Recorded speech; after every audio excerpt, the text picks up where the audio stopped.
او دا ورپسې 11 میاشتې دا هم د الله جل جلاله میاشتې دي عزتمندو چې په دې یو میاشت کې موږ دا عزم کولی شو دا طاقت راکې شته چې موږ 15 وخته تکبیر الله سره لمونځ وکړو دا طاقت راکې شته چې موږ د یو ګناه نه ځان بچ کړو صحیح شیطانان به تړلی شوي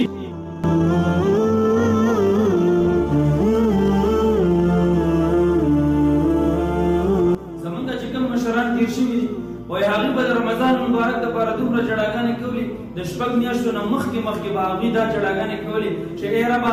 ما د رمضان مبارک مهینې ته ورسې ما د رمضان مبارک هغه میاشتې ته ورسې چې کم از کم ما ته د رمضان مبارک هغه برکات نصیب شي هغه د مغفرت هغه مواقع هغه زه وموندم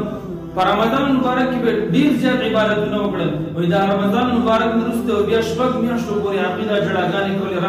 رب ته چې ای رب اوس زمونږ د عملونه په خپل دربار کې قبول او منظور کړي ای رب زمونږ د عملونه اوس په خپل دربار کې قبول او منظور کړي د هغوی په رمضان مبارک د خپل اعمالو سره داسې غم عزتمند کم از کم چې موږ په دې رمضان مبارک کې دا کوم ترتیب واغوستو الحمدلله هر یو مسلمان په 15 وخته بلکې د جمع او تکبیر الله سره لمونځ کړی وي دغه رنګې به د اکثر ګناهونو بلکې د ټول ګناهونو نه ځان ساتلی وي چې دغه رنګ موږ یو تربیت واخلو دغه رنګې موږ یو عادت واخلو او د دې نه وروسته چې بیا کوم 11 میاشتې دي چې دا موږ دپاره یو تمهید شي دا زموږ دپاره یو بنیاد شي دغه روژه او دغه روژه چې په دې کې موږ څنګه اعمال کړي دي په دې کې موږ تکبیر الله نه دی قضا کړی په دې کې موږ یو مونځ نه دی قضا کړی په دې کې موږ یو ګناه ته لاس نه دی وروړی عزتمندو دا رمضان هم د الله جل جلاله میاشت ده او دا ورپسې 11 میاشتې دا هم د الله جل جلاله میاشت دي عزتمندو چې په دې یو میاشت کې موږ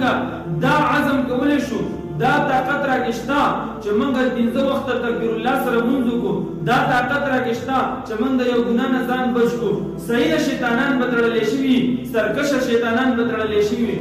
لیکن کم از کم په دې 10 ورځو کې به زمونږ هغه نفس هغه دومره کنټرول شوی وي او زمونږ په شیطان باندې دومره قابو راغلی وي چې انشاءالله په 11 میاشتو کې موږ هم دغه کوشش وکړو او څنګه چې تکبیر الله سره موږ 15 وخته لمونځ کړی دی څنګه چې موږ یو مونځ نه دی قضا کړی څنګه چې موږ یو ګناه ته لاس نه دی وروړی څنګه چې د ګناه نه ځان لرې ساتلی دغه رنګې عزتمندو د ګناهونو نه ځان وساتو او دغه رنګې 15 وخته لمونځونه وکړو دغه رنګې چې کوم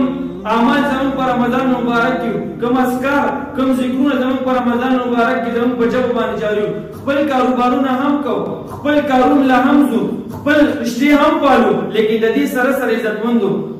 دا کوم اعمال چې موږ کوو چې کم از کم په دې باندې هم دغه رنګې تر را روان رمضان مبارک پورې دغه رنګې قایم پایې شو الله جل جلاله ما هم په دغې اعمالو باندې قایم او